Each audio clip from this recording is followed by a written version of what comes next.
শুভ সকাল শিক্ষার্থীরা। পরম করুণাময় সৃষ্টিকর্তার কৃপায় আশা করি সবাই ভালো আছো, আমিও ভালো আছি।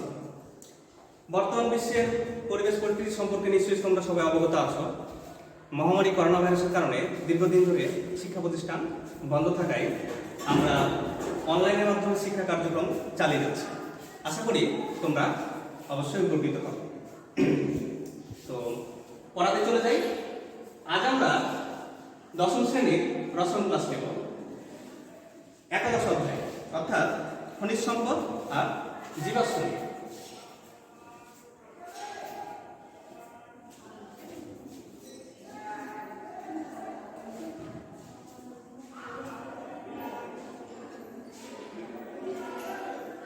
খনিজ সম্পদ আর জীবাশ্ম নিয়ে আজ আমরা শিখব। তো এই খনিজ সম্পদ আর জীবাশ্মের সবচেয়ে যেটা ইম্পর্টেন্ট সেটা হচ্ছে জৈব যৌগ সম্পর্কে আমাদেরকে জানতে হবে। তা আজ আমি তোমাদের জৈব যৌগ সমূহের নামকরণ সম্পর্কে একটা ধারণা দেব। অর্থাৎ আমরা আজকে যেটা শিখবো সেটা হচ্ছে জৈব যৌগ সমূহের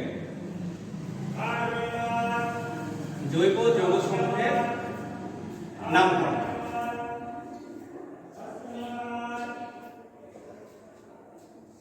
জৈব যৌগ সমূহের নামকরণ। তো প্রথমে যৌগ সমূহের নামকরণ শেখার পূর্বে আমরা জানবো জৈব যৌগটা কি। আর এর প্রথমে আমরা জানবো হাইড্রোকার্বন কি, হাইড্রোকার্বন কাকে বলে। তো হাইড্রোজেন এবং কার্বনের সমন্বয়ে গঠিত যৌগ সমূহকে আমরা মূলত বলতে পারছি হাইড্রোকার্বন। আর হাইড্রোকার্বন এবং হাইড্রোকার্বন থেকে যেগুলো উৎপন্ন হয় তাদেরকে বলা হয় জৈব যৌগ। অর্থাৎ জৈব যৌগ তৈরি হতে গেলে জৈব যৌগের গঠন প্রধান যেটা থাকবে সেটা হচ্ছে কার্বন আর হাইড্রোজেন। অর্থাৎ কার্বন আর হাইড্রোজেন একত্রে থাকবে। উদাহরণ হিসেবে যদি দেখতে যাই তাহলে ধরো কার্বন ডাইঅক্সাইড। কার্বন ডাইঅক্সাইড কি একটা জৈব যৌগ? না, কারণ এখানে কার্বন থাকলেও হাইড্রোজেন নাই।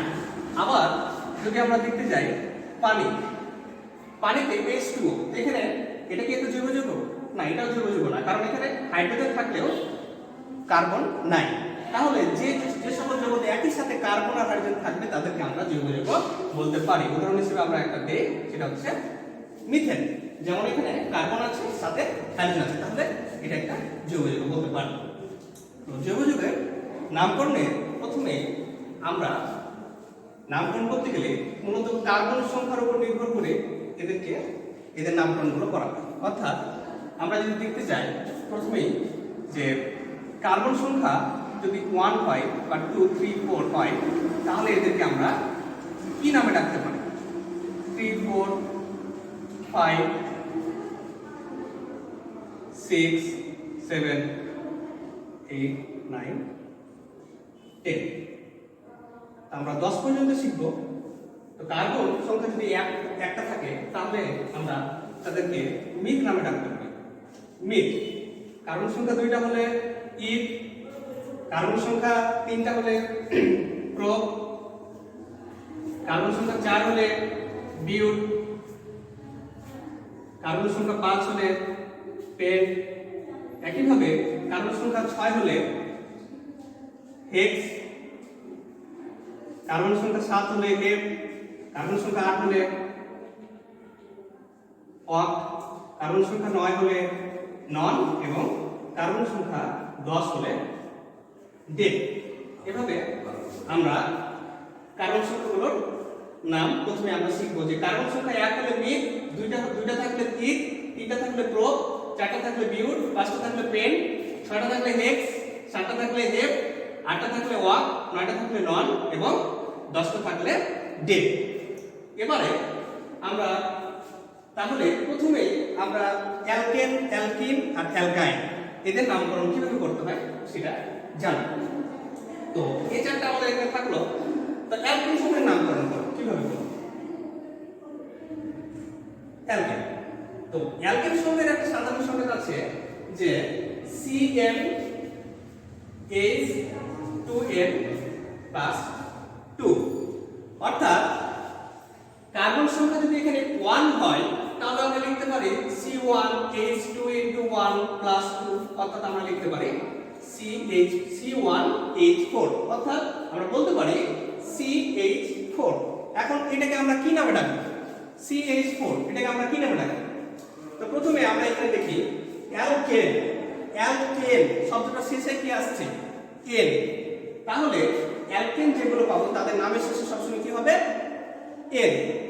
অ্যালকেন অর্থাৎ নামের শেষে এন। তাহলে এখানে কার্বন কয়টা আছে? কার্বন আছে এখানে একটা। তাহলে একটা কার্বন হলে আমরা কি নাম রাখবো? মিথ। এবং অ্যালকেন সময়ের নামের শেষে কি হয়? এন। তাহলে এটা কি পাচ্ছি? মিথ। এখানে কার্বন সংখ্যা 1 হলে মিথ, আর অ্যালকেনের সময়ের নামের শেষে কি হবে? নামের শেষে কি হবে? এন। নামের শেষে সব সময় হবে এন। তাহলে কার্বন সংখ্যা একটা পাই মিথ এবং নামের শেষে হচ্ছে এন। তাহলে মিথ প্লাস এন। আমরা এটা সন্ধি বিচ্ছেদের মাধ্যমে ওটা দেখতে পারি এভাবে যে মিথ যোগ এন। তাহলে এটাকে একবারে ডাকলে কি হচ্ছে? মিথেন। তাহলে এইভাবে আমরা অ্যালকেন সময়ের নামকরণ করতে পারি। উদাহরণ হিসেবে আমরা আরো একটা দেখতে পাই। তাহলে যদি এখানে আমরা ধরলাম কার্বন সংখ্যা একটাকে পরিবর্তন করে আমরা কার্বন সংখ্যা 2 নিলাম, তাহলে C2H2 * 2 + 2 অর্থাৎ C2H6। তাহলে C2H6 দেখলে আমরা এটা বুঝতে পারছি যে এটা একটা অ্যালকেন। কেন? কারণ আমরা জানি অ্যালকেনের সময় সাধারণ সংখ্যা হচ্ছে CnH2 + 2। তাহলে এটার নামকরণ কিভাবে করব? এখন এখানে দেখো কার্বন সংখ্যা কত আছে? 2। কার্বন সংখ্যা 2 হলে এটার নাম কি হবে? ইথ। কার্বন সংখ্যা 2 হলে এটা হবে ইথ। এবং আমরা জানি যেহেতু এটা একটা অ্যালকেন, এর নামের শেষে কি হবে? এন। তাহলে ইথ যোগ এন। তাহলে আমরা বলতে পারি একইভাবে ইথেন। ঠিক আছে? ইথ যোগ এন, ইথেন। তাহলে এইভাবে আমরা methane, ethane, propane, butane, pentane একইভাবে যদি তার কার্বন সংখ্যা থাকতো তাহলে আমরা যদি এখানে কি করলাম? C2H6। অর্থাৎ এখানে যদি আমরা আরেকটা উদাহরণ দিয়ে তোমাদের ক্লিয়ার করি বিষয়টা, যে এখানে যদি n এর মান 3 হতো তাহলে আমরা কি লিখতাম? H2 * 3 + 2 অর্থাৎ C3H8। তাহলে এখন কি হচ্ছে নামটা? নাম যদি আমরা দেখি যে C3 হলে আমরা দেখতে পাচ্ছি কেন? প্রোপ দিয়ে শুরু হবে। আর প্রোপ এবং অ্যালকেনের জন্য নামের শেষে হবে এন। তাহলে এর নাম হচ্ছে প্রোপ যোগ এন। তাহলে আমরা কি বলতে পারি? এটা প্রোপেন। তাহলে এইভাবে আমরা অ্যালকেনগুলোকে চিহ্নিত করতে পারি এবং নামকরণ করতে পারি। কিন্তু এখানে আরেকটা বিষয় আছে, আরেকটা বিষয় আমি তোমাদের বলে দেই যে অ্যালকেন সমূহকে যদি সরাসরি এইভাবে থাকতো C2H6 তাহলে তো আমরা এটা বলতে পারলাম যে এটার নাম হচ্ছে ইথেন। এখন এটার নাম ইথেন, কিন্তু এটা যদি C2H6 না থেকে এটা যদি ভেঙে থাকতো তাহলে আমরা এটাকে কিভাবে চিনতে পারতাম? এটা চেনার আরেকটা উপায় হচ্ছে অ্যালকেন সমূহের সবসময় কার্বনের সাথে কার্বনের একক বন্ধন থাকবে, অর্থাৎ সিঙ্গেল বন্ড। একক বন্ধন সবসময় কার্বনের সাথে কার্বনের একক বন্ধন থাকবে। প্রথমত অ্যালকেন চেনার একটা উপায় হচ্ছে যে CnH2 + 2 এই ফর্মুলাটা ফলো করবে। আর একটা হচ্ছে যে কার্বনের সাথে কার্বনের একক বন্ধন থাকবে। এভাবে আমরা এটা ভেঙে দেখতে পাই যে কার্বন এখানে কয়টা? 2টা। তো প্রথমে আমরা কার্বনের সাথে কার্বনের একক বন্ধন দিয়ে 2টা কার্বন লিখে ফেললাম। এখন বাকি একটা কার্বনের কয়টা হাত থাকে? কয়টা যোজনী? কত যোজনী? 4। তাহলে 4 হলে আমরা এখানে দেখতে পাচ্ছি যে একটা কার্বনের এখানে কয়টা হাত আছে? একটা। আর বাকি কয়টা হাত থাকবে? 3টা। তাহলে 3 পাশে 3টা হাত দিলাম। আবার আমরা এই কার্বনের ক্ষেত্রে দেখছি যে কয়টা হাত আছে? একটা। তাহলে আর কয়টা হাত লাগবে? 3টা। তাহলে তিন দিকে 3টা হাইড্রোজেন দিয়ে দিলাম। অর্থাৎ বাকি যে হাতগুলো ছিল সেই হাতগুলো দিয়ে যদি আমরা হাইড্রোজেনকে পূর্ণ করি তাহলে আমরা দেখতে পাচ্ছি কার্বন কয়টা আছে? 2টা। হাইড্রোজেন কয়টা আছে? এর কাছে 3টা, এর কাছে 3টা, মোট 6টা। তাহলে এখানে দেখা যাচ্ছে যে এইভাবেও কার্বনের সাথে কার্বনের একক বন্ধন বা সিঙ্গেল বন্ড দেখেও আমরা বুঝতে পারি যে এটা একটা অ্যালকেন। তাহলে অ্যালকেন চেনার একটা উপায় হচ্ছে এদের বন্ধন থাকবে CnH2 + 2। আর একটা কি হবে? এদের নামের শেষে যুক্ত হবে n, আর কার্বনের সাথে কার্বনের একক বন্ধন থাকবে। এবারে আমরা অ্যালকিনের নামকরণ সম্পর্কে জানবো যে কিভাবে অ্যালকিনের নামকরণ করা যায়। তাহলে অ্যালকেন, তো একইভাবে অ্যালকিনগুলোর নামের শেষে সবসময় কি হবে? অ্যালকিন। অ্যালকিন, অ্যালকিন শব্দটা শেষে আমরা কি পাচ্ছি? ইন। অ্যালকিন শব্দটা শেষে আমরা পাচ্ছি ইন। তাহলে এদের নামের শেষে কি হবে? ইন। আর অ্যালকিন চেনার জন্য কি উপায়? অ্যালকিন চেনার একটা উপায় হচ্ছে প্রথমত এদের সাধারণ সংকেত দেখে আমরা চিনতে পারবো, অর্থাৎ CN2N। এভাবে এই ফরম্যাটটা যাদের থাকবে তাদেরকে আমরা বলতে পারি অ্যালকিন। ধরো যে অবশ্য অ্যালকিনের প্রথম সদস্য কিন্তু মিথিন নাই, সেকেন্ড সদস্য অর্থাৎ দ্বিতীয় সদস্য ইথিন। ইথিন থেকে এরা নামকরণ শুরু করে, অর্থাৎ এদের ইথিন থেকে শুরু হয়। তাহলে এখানে যদি আমরা দেখি যে সি এর মান আমরা ধরলাম 2, তাহলে এখানে কত হবে? H2 * 2 অর্থাৎ C2H4। তাহলে C2H4 যদি এরকম আমরা ফর্মুলা পাই তাহলে এটা আমরা বলতে পারি এটা একটা অ্যালকিন। C2H4 অর্থাৎ CnH2n এভাবে পেলে আমরা বুঝতে পারি যে এটা একটা অ্যালকিন। এখন এই অ্যালকিন হলে তাহলে আমরা কি বললাম যে কার্বন কয়টা? 2টা। তাহলে কার্বন 2টা হলে কি হবে? E। তাহলে এটা হচ্ছে E। আর এদের নামের শেষে আমরা কি জানি? ইন। তাহলে ই যোগ ইন। তাহলে এটাকে কি নামে রাখতে পারি? ই যোগ ইন, ইথিন। তাহলে আমরা এটাকে ইথিন নামে রাখতে পারি। একইভাবে আরেকটা উদাহরণ দিয়ে আমি দেখাই।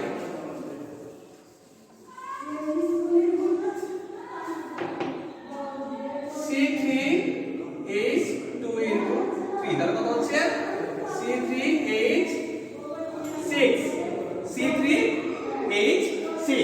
C3H6 অর্থাৎ এখানে যদি দেখো যে কার্বন সংখ্যা কয়টা? 3টা, তাহলে এটা কি বলতে পারি আমরা? এটা বলতে পারি প্রো। এটা বলতে পারি প্রো। হলে তাহলে আমরা প্রো যোগ এটা কি হচ্ছে? যেহেতু এটা একটা অ্যালকিন, অ্যালকিনের নামের শেষে কি হবে? ইন। অ্যালকিনের নামের শেষে হবে ইন। তাহলে প্রো যোগ ইন। তাহলে আমরা কি পাচ্ছি?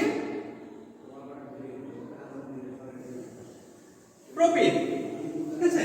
তাহলে আমরা পেয়ে যাচ্ছি প্রোপিন। এখন এইভাবে আমরা অ্যালকিন গুলো চিনতে পারলাম। একটা পদ্ধতি হচ্ছে CnH2 অর্থাৎ সি যেটা কার্বন যেটা থাকবে হাইড্রোজেন থাকবে তার দ্বিগুণ, ডাবল থাকলে আমরা অ্যালকিন দিতে পারছি। আরেকটি ভাবে আমরা অ্যালকিন দিতে পারি, সেটা হচ্ছে অ্যালকিন সংকেত। অ্যালকিনে কি বললাম? অ্যালকিনে কার্বনের সাথে কার্বনের একক বন্ধন থাকবে, কিন্তু অ্যালকিনে কার্বনের সাথে কার্বনের দ্বিবন্ধন থাকবে। যদি আমরা দেখি C2H4 এটাকে আমরা কি বললাম? ইথিন। তাহলে এভাবে তো আমরা অ্যালকিন দিতে পারি। এটাকে যদি আমরা ভাঙি তাহলে কি পাচ্ছি? কার্বন কয়টা? 2টা। কার্বন হচ্ছে 2টা। এবং আমি কি বললাম যে অ্যালকিন হলে কার্বনের সাথে কার্বনের কয়টা বন্ধন থাকবে? 2টা বন্ধন থাকবে, অর্থাৎ কার্বনের সাথে কার্বনের কি বন্ধন থাকবে? তাহলে কার্বন মোট হাত কয়টা? 4টা। 4টার মধ্যে 2টা হাত আমরা এখানে দিয়েছি, তাহলে বাকি থাকে কয়টা? আরো 2টা। তাহলে বাকি 2টা হাত দিলাম। আবার এখানে কার্বনের কয়টা হাত আছে? 2টা। আর বাকি থাকে কয়টা? 2টা। তাহলে মোট হচ্ছে 4টা। আর বাকি যে 2টা হাত আছে সেই 2টা হাতে আমরা 2টা হাইড্রোজেন দিলাম। তাহলে কার্বন এখানে কয়টা? 2টা। আর হাইড্রোজেন কয়টা? 4টা। তাহলে এইভাবে আমরা অ্যালকিন সমূহকে চিনতে পারবো। তাহলে অ্যালকিন সমূহ চেনার একটা পদ্ধতি হচ্ছে কার্বন যেটা থাকবে হাইড্রোজেন থাকবে তার দ্বিগুণ, আবার কার্বনের সাথে কার্বনের দ্বিবন্ধন থাকবে। এভাবে আমরা অ্যালকিনকে চিনতে পারি এবং অ্যালকিনের নামকরণ করতে পারি। এবারে আমরা চলে যাব অ্যালকাইন।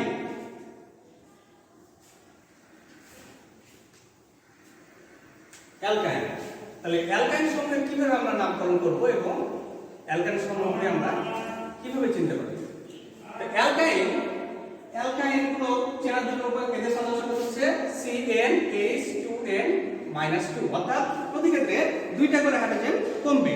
যখন আমরা অ্যালকিন লিখেছিলাম তখন ছিল 2টা হাইড্রোজেন বেশি, অ্যালকিন লিখলাম তখন 2টা হাইড্রোজেন কম, আবার অ্যালকাইন লিখলাম তখন আরো 2টি হাইড্রোজেন কম। আর অ্যালকেনের নামের শেষে ছিল m, অ্যালকেনের নামের শেষে হলো ইন, আর অ্যালকাইনের নামের শেষে কি হবে? অবশ্যই অ্যালকাইন, মানে নামের শেষে সবসময় বসবে আইন। নামের শেষে সবসময় বসবে আইন, অ্যালকাইন। তাহলে এটা আমরা দেখি যে কার্বন সংখ্যা যদি আমরা 2 দিয়ে শুরু করি, কার্বন সংখ্যা যদি 2 দেই তাহলে হাইড্রোজেন কত হচ্ছে? 2 * 2 - 2 অর্থাৎ C2H2। যখন আমরা C2H2 দেখলাম তখন আমরা বুঝতে পারছি যে এটা একটা অ্যালকাইন, কারণ ফর্মুলাটা ফলো করছে CnH2 - 2। তাহলে এখন C2H2, তাহলে এটা নাম কিভাবে করব? C2 প্রথমে আমরা C2 দেখলে এখানে চলে যাব C2 বলতে কি C2 তে আমরা এখানে চলে যাচ্ছি এখানে C2 আছে তাহলে C2 কি C2 বলতে if তাহলে আমরা এখানে লিখব কি if C2 এর জন্য আমরা কি লিখব if আর আমরা জানি যে অ্যালকাইনের নাম কি হয় আইন তাহলে if যোগ আইন তাহলে কি হচ্ছে if যোগ আইন অর্থাৎ ইথাইন তাহলে এভাবে আমরা অ্যালকাইনের সঙ্গে নামকরণ করতে পারি if যোগ আইন ইথাইন তাহলে এভাবে আমরা দুইটা কার্বন নিয়ে এর নাম কি পেলাম ইথাইন তাহলে যদি আমরা তিনটা কার্বন পাই তাহলে কি হবে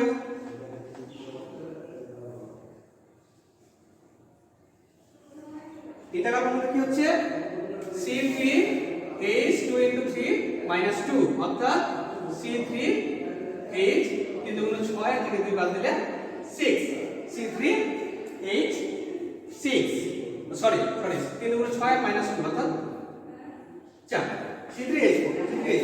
C3H4 এখন যেহেতু এটা কয়টা আছে কার্বন তিনটা তাহলে কি হবে প্রো এটার নাম হবে কি শুরু হবে প্রো প্লাস এখন এখানে আমরা জানি অ্যালকাইন সময়ের নাম শেষে কি হয় আইন তাহলে প্রো যোগ আইন তাহলে আমরা কি বলতে পারি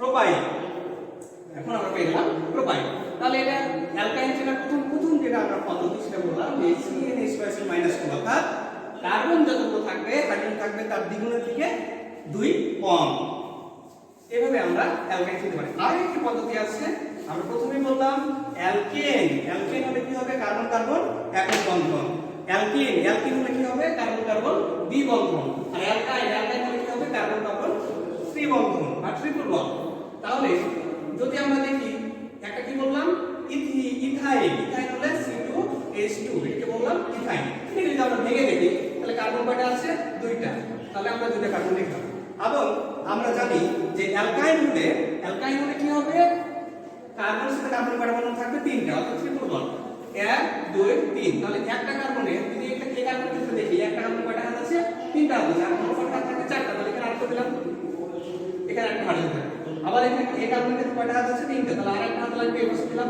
তাহলে এখানে একটা হাইড্রোজেন দিলাম অর্থাৎ কার্বন কয়টা দুইটা হাইড্রোজেন কয়টা দুইটা C2H2 তাহলে এভাবে আমরা অ্যালকাইনগুলোকে চিনতে পারি এবং নামকরণ করতে পারি যে অ্যালকাইনগুলোর নাম কি হবে কার্বনের সাধারণ সংখ্যা হবে CnH2 - 2 অর্থাৎ কার্বন যতগুলো থাকবে হাইড্রোজেন তার দ্বিগুণের থেকে 2 কম এবং আমরা আরেকটা জানি অ্যালকাইনের নাম শেষে কি হবে আইন এবং যে কার্বন প্রত্যেক ক্ষেত্রে কি হবে অ্যালকাইনের ক্ষেত্রে কার্বন কার্বন ট্রিপল বন্ড হবে তাহলে এইভাবে আমরা অ্যালকাইন সমূহের নামকরণ করতে পারি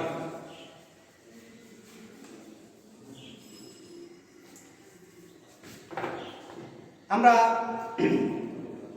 আরেকটা নামকরণ শিখে নিই সেটা হচ্ছে অ্যালকোহল